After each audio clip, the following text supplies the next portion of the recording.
Hindi trick bye सीमा ma'am channel में आप सभी का स्वागत है। सभी भावी अध्यापकों को मेरा नमस्कार।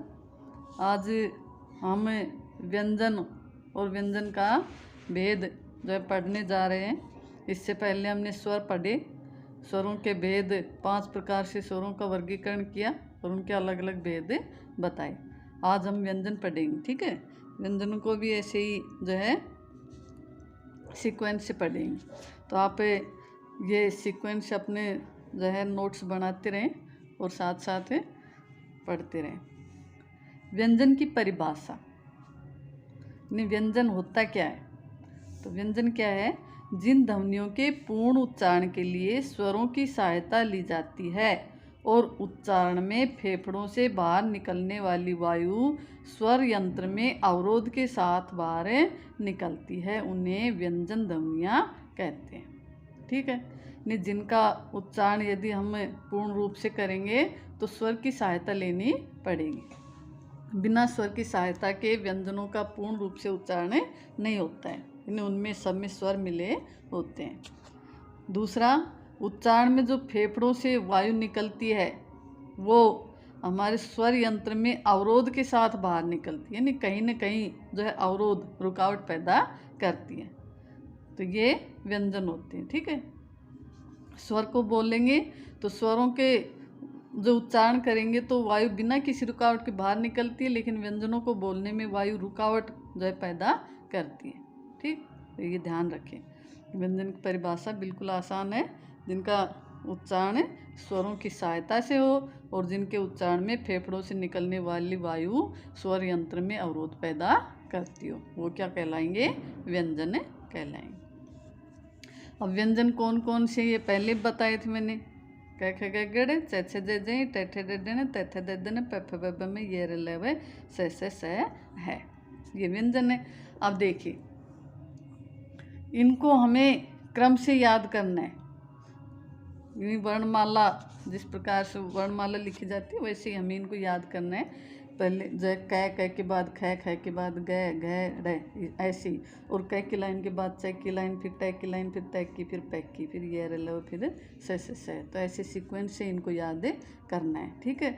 अब ये देखिए, ये जो क ख ग घ ड़, ये जो पहली लाइन है इसको हम क वर्ग बोलते हैं। क्या बोलेंगे? क वर्ग। तो ये भी ध्यान रखना हमें। दूसरा च वर्ग, तीसरा ट वर्ग, चौथा त वर्ग और पांचवा प वर्ग। तो इस प्रकार से हमारी जो है वर्णमाला में 5 वर्ग हैं। कितने वर्ग हैं? 5 वर्ग हैं। कौन कौन से हैं? क वर्ग, च वर्ग, ट वर्ग, त वर्ग और प वर्ग। तो ये भी हमें याद रखना है। इस प्रकार के प्रश्न बन सकते हैं। आप प्रश्न आ जाए प वर्ग में तीसरा वर्ण क्या है, तो प वर्ग का तीसरा वर्ण क्या होगा? ब। और आगे भी हमें जो है इनको सीक्वेंस से याद करेंगे तो हमें आगे भी जो सहायता मिलेगी। तो देखिए, इसके अलावा मैंने बताए थे कि हिंदी के अपने व्यंजन हैं 6। कौन कौन से? ये ड, ढ, नीचे बिंदी वाले, और फिर न, म, र और ल। ये हिंदी के अपने व्यंजन हैं। इसके अलावा 6 ग्रहित व्यंजन बताए थे। वो ग्रहित व्यंजन है क, ख, ग, ज, फ और ब। इसके नीचे ये नुक्ता लगा हुआ है, ठीक है। इसके अलावा 6 त्र, ग और स्र, ये वर्ण नहीं है, ये संयुक्त अक्षर है। क्या है ये? संयुक्त अक्षर, ठीक है। संयुक्त वर्णों को मिला करके बनाए गए, ठीक। तो ये जो है 6 क्षत्रिय, त्र त्रिशूल, ग ज्ञानी और स्र श्रमिक। 6 त्र, ग और स्र। तो ये कौन कौन से वर्णों को मिलाकर बनाए गए हैं? ये महत्वपूर्ण प्रश्न बनता है, इम्पोर्टेंट है। तो इनको आप अच्छे से जो है ध्यान रखना। जो 6 वर्ण है, ये 6 किससे बना है? क प्लस स से। कौन सा स? स षटकोण वाला स, ध्यान रखना है। क प्लस स क्या बना? 6। और त्र किससे बना है? त प्लस र से त्र बना। ज प्लस य से ग बना और स प्लस र से स्र बना है, ठीक है। तो ये जो है इस प्रकार के प्रश्न पूछे जाते हैं, तो इनको आप अच्छे से जो है लिख लें और जब याद रख लें। संयुक्त वर्ण है, कौन कौन से संयुक्त अक्षर है? 6 क्षत्रिय, त्र त्रिशूल, ग ज्ञानी और स्र श्रमिक, ठीक। ये किस किस से बने हैं बिल्कुल ध्यान रखना है आपको। आगे देखिए, व्यंजन के भेद। तो व्यंजन के भेद का हमने एक चार्ट बनाया है, जो आप भी बना लें ताकि हमें जो है आगे याद करने में आसानी रहेगी। तो व्यंजनों के भेद के चार्ट में हमने देखा कि देखो, पहले 2 भेद बताए इसके, किसके आधार पर। पहला है उच्चारण स्थान के आधार पर व्यंजनों का वर्गीकरण। दूसरा है प्रियतन के आधार पर जो है व्यंजनों का वर्गीकरण। ठीक, यानी व्यंजनों का जो भेद करेंगे हम, एक तो करेंगे उच्चारण स्थान के आधार पर, यानी जब हम उच्चारण कर रहे हैं उन वर्णों का, तो हमारी जो है उच्चारण स्थान कौन सा है वो जो है इसमें बताया जाएगा। और ये प्रियतन के आधार पर, यानी व्यंजनों का वर्गीकरण करते समय जो मुख्य के अंदर जो प्रियतन किया जाता है, अभ्यास किया जाता है, वो किस प्रकार का है, तो ये प्रियतन के आधार पर होंगे। तो उच्चारण स्थान के आधार पर व्यंजनों का वर्गीकरण देखिए कितने प्रकार से, 8 प्रकार से किया गया है। कौन कौन से? कोमल ताल्लव, ताल्लवर्त्य, ताल्लव्य, मूर्धन्य, दंत, वर्तस्य, ओष्ठ्य और दंतोष्ठ। ठीक है, ये जो है 8 प्रकार से उच्चारण स्थान के आधार पर व्यंजनों का वर्गीकरण किया गया है। दूसरा है प्रियतन के आधार पर। अब प्रियतन के आधार पर व्यंजनों का वर्गीकरण 3 प्रकार से किया गया है। कौन से 3? स्वर तंत्र में कंपन के आधार पर, श्वास वायु की मात्रा के आधार पर, और जिह्वा या अन्य अवयवों द्वारा विविध प्रियतनों के आधार पर। ठीक है, किस किस के आधार पर है? स्वर तंत्र में कंपन के आधार पर, जब हम बोलेंगे तो स्वर तंत्र में जो कंपन पैदा होता है उसके आधार पर जो है किया गया। दूसरा, श्वास वायु की मात्रा के आधार पर, हम बोलते हैं तो किसी वर्ण को बोलने में ज़्यादा श्वास जो है छोड़नी पड़ती है, किसी को जो है बोलने में कम, तो उसके आधार पर जो है वर्णों का जो है वर्गीकरण किया गया। तीसरा है जिह्वा या अन्य अवयवों के द्वारा जब विविध प्रियतन के आधार पर है, यानी जीभ या मुख के अन्य अवयव किस प्रकार के प्रियतन करे उसके आधार पर जो है वर्णों का वर्गीकरण किया गया। तो स्वर तंत्र में कंपन के आधार पर 2 जो है भेद किए गए हैं, सघोष और अघोष। स्वर तंत्र में कंपन के आधार पर 2 भेद है, कौन कौन से? सघोष और अघोष। और श्वास वायु की मात्रा के आधार पर 2 भेद है, अल्प प्राण और महाप्राण। अल्प प्राण, महाप्राण। और जिह्वा या अन्य अवयवों के आधार पर जो है 10 भेद है। वो 10 कौन कौन से देख लो। पहला स्पर्श, दूसरा स्पर्श संघर्षी, नासिक के उत्क्षिप्त या ताड़नजात, लुंठित या प्रकंपित, ईषत् स्पर्श या अर्धस्वर या फिर अंतस्थ। 7वां पार्श्विक, 8वां संघर्षी, 9वां संयुक्त अक्षर और 10वां अयोगवाह। तो ये 10 भेद है। तो इस प्रकार से हमें स्वरों का वर्गीकरण ये चार्ट के आधार पर ही याद कर लें, बहुत आसान रहेगा। जो है व्यंजनों का भेद 2 प्रकार से करेंगे, उच्चारण स्थान के आधार पर और प्रियतन के जो है आधार पर। उच्चारण स्थान के आधार पर 8 भेद हैं, कौन कौन से? कोमल ताल्लव, ताल्लवर्त्य, ताल्लव्य, मूर्धन्य, दंत, वर्तस्य, ओष्ठ और दंतोष्ठ। और स्वर तंत्र जो है प्रियतन के आधार पर 3 जो है प्रकार से वर्गीकरण किया गया है। एक तो स्वर तंत्र में कंपन के आधार पर, दूसरा श्वास वायु की मात्रा के आधार पर, तीसरा जिह्वा या अन्य जो है अवयव जो हैं उनके प्रियतन के आधार पर। कंपन के आधार पर 2 भेद है, सघोष और अघोष। श्वास वायु की मात्रा के आधार पर 2 भेद है, अल्प प्राण और महाप्राण। और जिह्वा या अन्य अवयवों की स्थिति के आधार पर जो है 10 भेद है, कौन कौन से? स्पर्श, स्पर्श संघर्षी, नासिक के उत्क्षिप्त या ताड़नजात, लुंठित या प्रकंपित, स्पर्श या अर्धस्वर या अंतस्थ। अगला पार्श्विक और संघर्षी, संयुक्ताक्षर और अयोगवा। ठीक है, अब देखिए, अब पहला क्या था? उच्चारण स्थान के आधार पर व्यंजनों का वर्गीकरण। उच्चारण स्थान के आधार पर कितने जो है व्यंजनों का कितने प्रकार से वर्गीकरण किया गया, कितने भेद बताए हैं? 8। तो उनमें देखना है। अब देखिए, इसमें व्यंजन ध्वनियों का उच्चारण करते समय हमारी प्राणवायु किसी न किसी मुख्य अवयव से टकराती है, उस अवयव को व्यंजन का उच्चारण स्थान कहा जाता है। ठीक है। हमारी जो जो व्यंजनों का नाम जो है बोलते हैं, तो व्यंजनों को बोलते समय हमारी जो जिह्वा है वो मुख के किसी न किसी भाग को टकरा रही है, तो वही जो है स्थान उसका उच्चारण स्थान कहलाता है। जैसे नंबर 1 है कोमल तालव्य, कोमल तालव्य। तो ये जो जगह याद करने के लिए मैंने एक छोटा सा चित्र बनाया, आप देखें, थोड़ा सा ध्यान रख जाएगा। ये जो मनुष्य का चित्र है, बस यहीं पर ये स्वर जो है बोले जाते हैं, मुख से, नाक, मुख और कंठ से, ठीक है। तो ये जो यहाँ पर कंठ है, कंठ के बाद यहाँ कंठ से ऊपर, और ये तालु है, और तालु से नीचे, यानी तालु और कंठ के बीच में कोमल तालव्य आता है, ठीक है। फिर तालु आता है, तालु कहाँ है? आपकी जीभ के बिल्कुल ऊपर वाला हिस्सा तालु है, ठीक। फिर मुर्दा, मुर्दा क्या है? अपने जो ऊपर वाले दांत हैं उसके ऊपर का अंदर वाला जो मसूड़ा है उसको क्या बोलेंगे? मुर्दा बोलते हैं, ठीक। और दांत, ओष्ठ और नासिका, ठीक है। ये उच्चारण स्थान की जगह है हमारे मुख में, जहाँ से उच्चारण उच्चरित होते हैं। कंठ से, कोमल तालव्य से, मुर्दा से, दंत से, ओष्ठ से और नासिक से। तब देखिए कोमल तालव्य, अब ये तो पता हो गया आपको कोमल तालव्य कहाँ है? कंठ से थोड़ा ऊपर है और तालु से नीचे, दोनों के बीच में, ठीक है। तो जिन व्यंजनों का उच्चारण करते समय प्राणवायु कंठ के थोड़ा ऊपर अर्थात कोमल तालव्य से टकराती है, उन्हें कोमल तालव्य वर्ण कहते हैं, ठीक है। जिनका उच्चारण करेंगे तो प्राणवायु कहाँ टकराएगी? कोमल तालव्य से, ठीक है। तो कोमल तालव्य वर्ण कहलाएंगे। और कोमल तालव्य वर्ण कौन कौन से हैं? क, ख, ग, घ और ड। इनको बोलकर देखेंगे तो हमारी जो प्राणवायु वहीं पर टकरा रही है, कोमल तालव्य पर, ठीक है। तो ये संस्कृत में ये कंठ वर्णी है, ठीक है। संस्कृत में कंठ वर्णी होते हैं ये क, ख, ग, घ, ड़। अब देखिए, ये नोट डाल लें।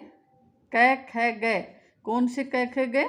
ये नुक्ता वाले, ये कंठ वर्ण है, इनको कोमल तालव्य में नहीं लेना है।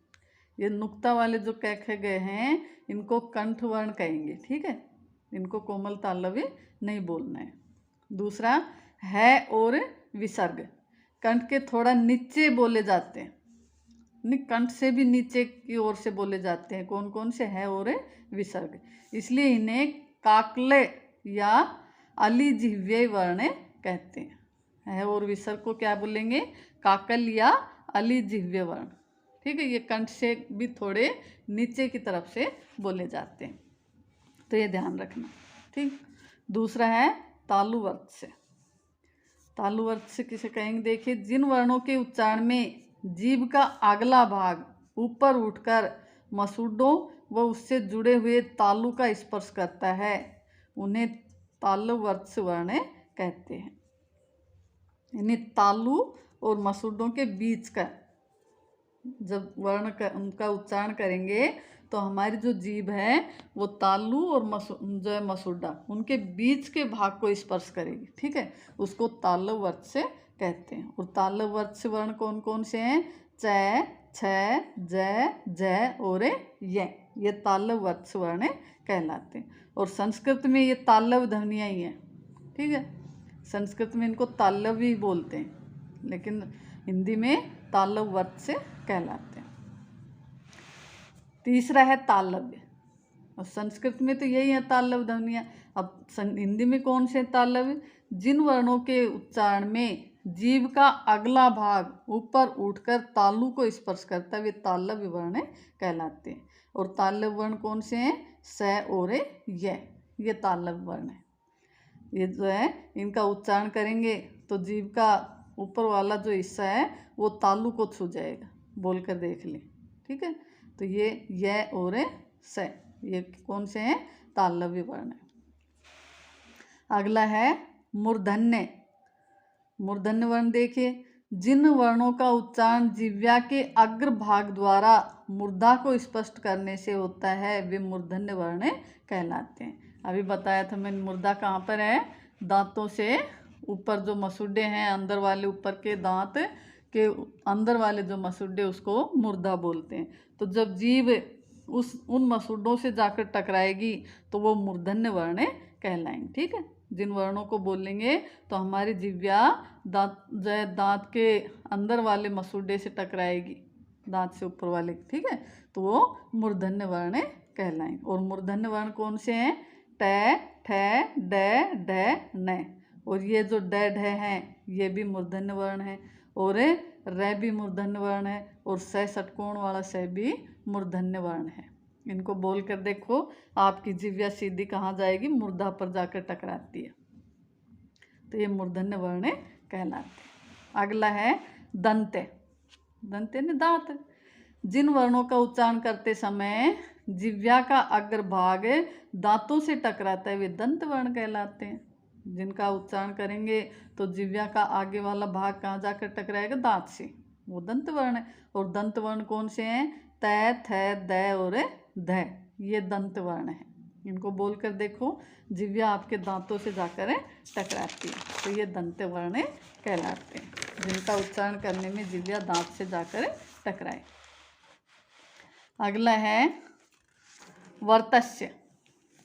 वर्तस्य का अर्थ है मसूड़ा। ठीक है, मसूड़ा जान गए। जिन वर्णों के उच्चारण में जिह्वा का अग्रभाग दांत से थोड़ा ऊपर मसूड़ों से टकराता है वे वर्तस्य वर्ण कहलाते हैं। दांत से बिल्कुल थोड़ा सा ऊपर वाले मसूड़े, ठीक, मुर्दा उससे ऊपर वाला, ठीक है, और ये बिल्कुल थोड़ा सा ऊपर, दांत के बिल्कुल ऊपर का हिस्सा, ठीक, तो ऊपर के हिस्से वाला जो मसूड़ा उससे टकराएगा। ठीक है, वो कौन से होंगे? वर्तस्य वर्ण होंगे। और वर्तस्य वर्ण कौन से? न और स, न और स।